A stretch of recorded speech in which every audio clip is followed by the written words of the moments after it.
Hey gang, what's up? Welcome back to today's edition of Intuitive Angling, and really appreciate you guys swinging by the channel and checking out the video today. A little bit different video today. I'm going to sort of go over my upcoming tournament season I have with you guys, and I sort of want to share with you my approach that I'm going to use for 2024 on how I'm going to go into each one of these tournaments. Actually, we have our first tournament coming up at Table Rock this weekend, the first Ozark division of BFL. And sort of going to give you my thought process of what I'm going to do as far as practicing and how I'm going to approach the tournaments, sort of what my goals are, and maybe you guys can, benefit from it some way, maybe learn what to do or what not to do as a result of this information. Also, guys, a quick reminder, just want to invite everybody, if you hadn't had a chance to check out Bridgeford Sweet Baby Ray beef jerky. This is like the best boat food you can ever have with you. You can get it at the checkout, like at any Walmart store across the country. Bridgeford's a great supporter of the sport of bass fishing. They provide components for our Army's MREs and the MRE food rations. So just a great all-American company. So I'd like to invite you guys to check it out and give it a try if you haven't. Okay guys, getting ready. Actually, I'm preparing the boat right now. You can probably see right there, I got the boat all tore apart. Getting ready for that first BFL tournament down at Table Rock this weekend. And I sort of wanted to go over my approach, how I'm going to go about fishing each one of these tournaments coming up. Now, my game plan is different than most people out there because I don't use live scope. So the approach that I use for these tournaments, that is a non-issue for me. So I approach the tournaments, each one of the tournaments from, just traditional bass fishing, techniques there.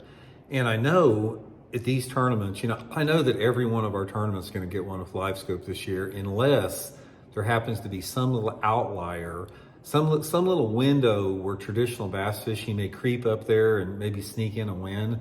And that's what I'm focused on this year. I'm trying to analyze each particular tournament, and I'm going to study like the conditions around each tournament, the time of year, everything around it, and try to determine what is the highest probability of winning that tournament by a traditional bass fishing technique. Now, for example, this tournament I have coming up at Table Rock, this weekend down there, every fish on the lakes right now is getting caught with live scope. I mean, it's just like live scope, live scope, live scope, everybody down there. So of course, going into that tournament without live scope, I've got to approach that tournament a little bit differently. So for example, what I'm going to do at Table Rock is I have got to determine the area of the lake in this particular tournament coming up with the weather conditions we have coming up, that maybe you have a little bit, a population of fish that may be a little bit ahead of the other population. Now, there's always fish doing different things at different times on the lake out there. So while the majority of the fish at Table Rock are gonna be out offshore suspended over timber right now, there's probably some bigger females that are wanting to move up. The water temperature hasn't warmed up a lot, but we're getting into the mid part of February, and just with the longer daylight hours and that type of stuff, there's always some fish that are going to start moving a little bit shallower. So I have got to target those specific type of areas with that. Now, in every one of the tournaments that I go to this year, like we have the Table Rock tournament this week, in 2 weeks we have our Toyota Series at Kentucky Lake, and then back to the Ozarks here for some more BFLs and more Toyota Series tournaments.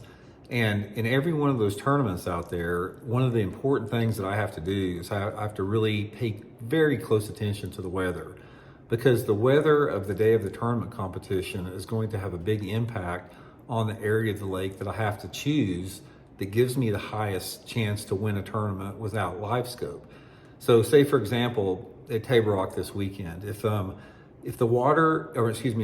sunlight conditions, if you have bright light conditions, say if it's sunny, partly cloudy, that type of stuff, I've got to hunt out the off-colored water in the lake. I mean, that's the whole thing about it. It's like the only way that I'm going to figure out how to catch some bigger fish is to take advantage of those, little bit off-colored water fish in that environment. But if you happen to have clouds or rain or something like that, that could open up a more clear water situation with that, with power bait techniques. Now, the only way for myself or anyone else to win that can beat live scopers in any one of these tournaments is you've got to focus on power fishing techniques, because there's a lot of different ways I can just go fishing and catch fish. I could put on a shaky head or a little swim bait or a Ned rig or a drop shot or something like that, and yeah, I could catch some fish on it. but that's not going to produce the quality fish I need to compete with those live scopers out there. So one of my focuses and one of my goals this year in the tournaments is I have got to key in and focus very heavily on power fishing techniques.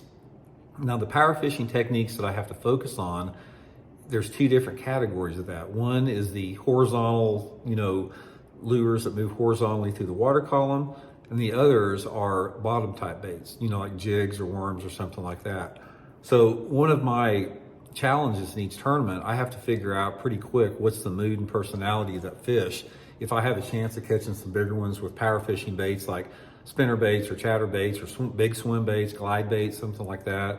Or if I have to pick up that flipping stick, put that in my hand, drag a football head jig, fish a big worm, something along those lines there. So it's a little bit different approach because the thing about it, it's like you can compete without live scope. Like last year I finished in I think 23rd or something like that in the BFL point standings for the year, not using live scope. And I would venture to say that probably 95% of the people that finished ahead of me caught most of their fish with live scope. So you can compete and you can be consistent not using live scope, but to win those tournaments, that's where you have to figure out something a little bit different. And in the past, every tournament that I went to prior to live scope is I knew if I got on the right little pattern and the right little technique and the right little lure, that I would have a shot to win the tournament.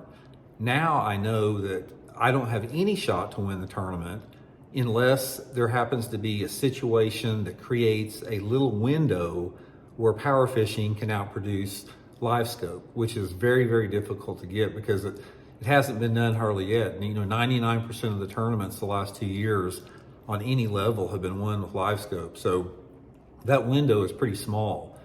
So the reality of the situation, I know since I have made that commitment not to live scope, that my window to win tournaments, it has shrunk down to about like this, simply because of the fish that I'm fishing for. But that's just the decision that I make. Some people have made that decision too. It's a personal decision.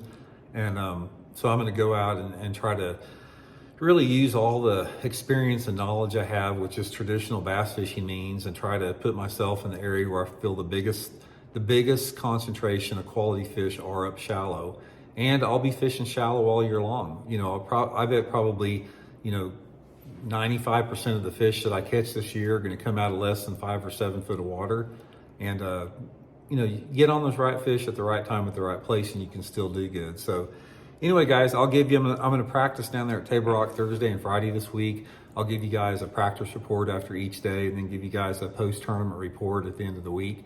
And appreciate you guys following along, and we'll talk later.